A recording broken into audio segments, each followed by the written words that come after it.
So first I'm going to demonstrate how I remove the hair and the makeup with this Frankie doll. So I just removed the ponytail from her hair, and now I'm going to use a pair of kitchen shears and cut it off. Now that we're nearing her scalp, we're going to change to these small sharp scissors to get all the little hairs.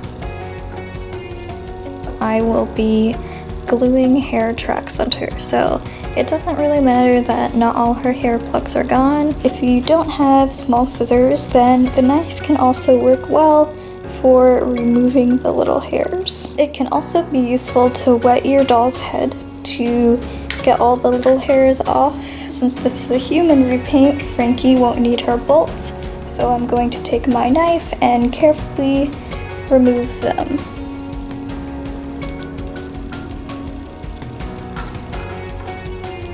Now, because this is a human custom doll, I'm going to remove her ears, and I'll be using this sharp X-Acto knife. There's some glue in her head where the ears were, so you can go ahead and remove that. So sometimes dolls will still have glue left over in their heads, so make sure you use some tweezers and get any out that is in there. So here's how Clawdeen looks with her ears removed. And now I'm going to just use my small scissors again. I also have Mad Science Cleo here, and I really do like her hair color and her bangs. So I'm not going to redo her hair, but I will give her a haircut because I want her to have a bob. And here is Cleo with her haircut.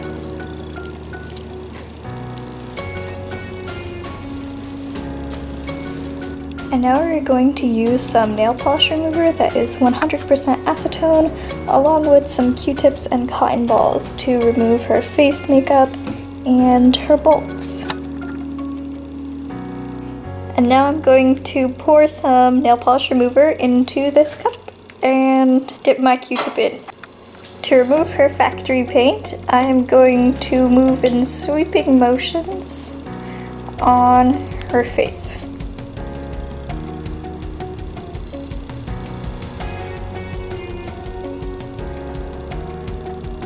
And for leftover smudges on her face, I'm going to use a cotton ball dipped in nail polish remover.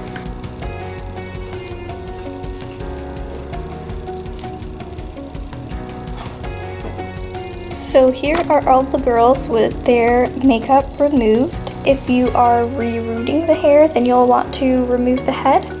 But since I am using tracks, I won't need to. If you feel it is more comfortable to hold them and do their makeup this way, then you can. Or you can just leave them on the body. To remove the head, either dip the head in hot water and then hold the head and remove. Or you can use a blow dryer, and that will soften the head and the glue inside. In my experience, this was pretty difficult, but after some tugging, then angling the neck around the plug, then you are able to remove the head. And I just put Draculaura onto a Monster High stand afterward. So I have gone ahead and painted the doll bodies with a mixture of antique white and brown to give them that human skin color. And now I'm also going to go over it with an airbrush so we can get even finer color and less texture. So here I have mixed my colors with some water, and I'm going to put it into the airbrush.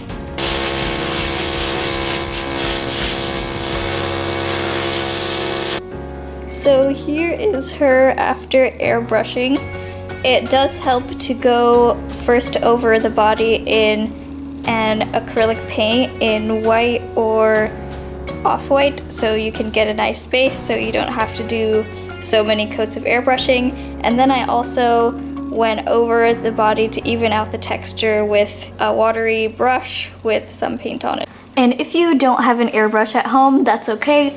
Instead, you can go over it with multiple layers of acrylic paint, but keep in mind you don't want to do too many layers so the texture shows, and use water in between to even it out as you go. I'm going to go over in acrylic paint their heads so it matches the color that their hair will be.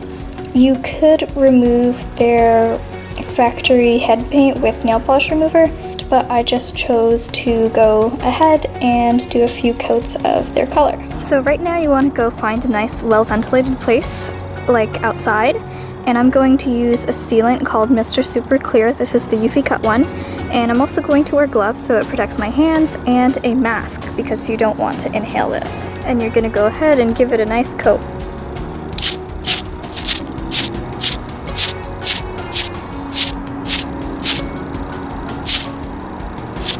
Since Cleo already has her hair on, I made sure to cover her head and her body in a plastic bag so I only get her face covered with the sealant. And I also gave the painted bodies a spray. So now you're going to want to leave your dolls out to dry. So after waiting an hour for the doll faces to dry, it's time for a repaint. I'm going to be using the Fantasia Artist Premium Watercolor pencils. These were pretty inexpensive, and you can use any watercolor pencils.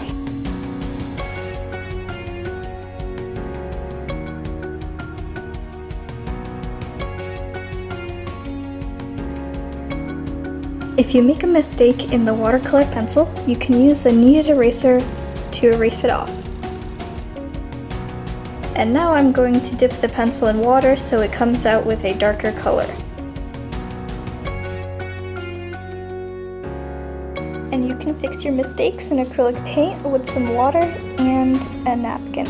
I'm also going to be using soft pastels to add to the shading of my doll's face. Scrape some off of your pastel and apply it on with a brush. You can use it for lips, blush, eyeshadow, eyebrows.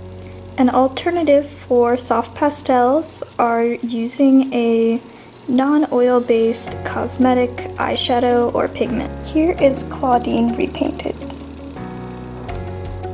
Here is Cleo repainted. Here is Frankie repainted. Here is Draculaura repainted. Now once again, I'm gonna put on my mask and gloves and go outside and seal my dolls' faces.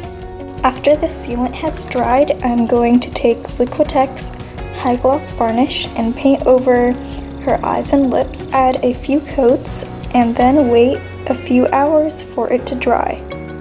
You don't need to add the gloss to the lips if you want the lips to stay matte. We can move on to hair.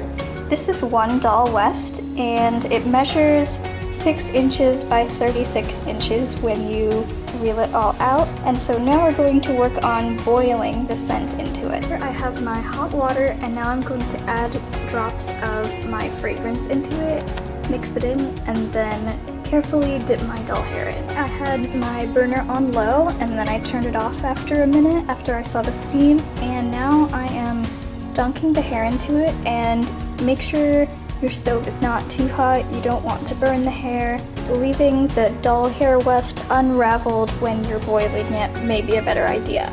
After you finish heating up your hair, lay out the wefts to dry. I also recommend using a brush to brush out the wefts. Now with Cleo, I'm using the same process, except I am more carefully dipping her head into the water. So now I'm going to take my doll hair weft and wrap it around the bottom of the head.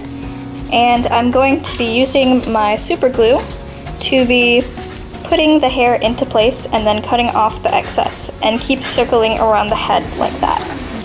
So the bottom row of hair is now done, and we can continue doing rows up to the top of her head until she is fully rooted. As you can see, I layered a different color on top. I'm doing a layer of blonde, so you can mix colors while you root it. And also I recommend wearing gloves so you don't get any super glue on your hands. And I'm just gonna go root some more blonde to cover up the seams and go around her forehead. So she has kind of a half up, half down look. As you can see, her hair is pretty frizzy, so a way you can avoid that is you can get straight doll hair, and then you can curl it by yourself afterwards. But I think as long as you can keep it tame and not brush it too much, then the curls should stay in place. Now I'm going to go ahead and cut her hair a little bit. Here's Frankie with curly blonde hair with pink highlights. And a front part. Here's Draculaura. She has orange hair with hints of pink under, and I gave her a side part. Here's Clawdeen with curly black hair and purple highlights. I also gave her a side part.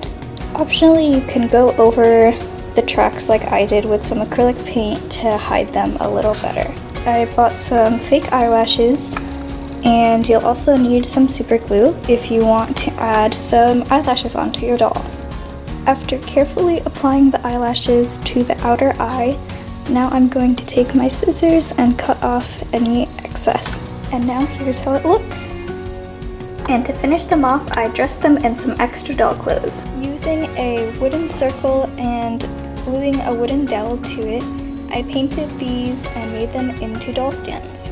Now with these stands, there's no support around the waist for the doll, but I think it does a pretty good job of holding them up. Now for some of my clothing items, I'm going to use a little acrylic paint to give them a new color to match their doll. As a last minute decision, I also added freckles on her. And as a last added touch, I also gave them heads. Here are how their eyelashes look. I painted details onto their shoes. I also painted their nails and added a few details to some of their purses. I'm overall really happy with how my first ever custom dolls came out. If you enjoyed this video, please leave a like.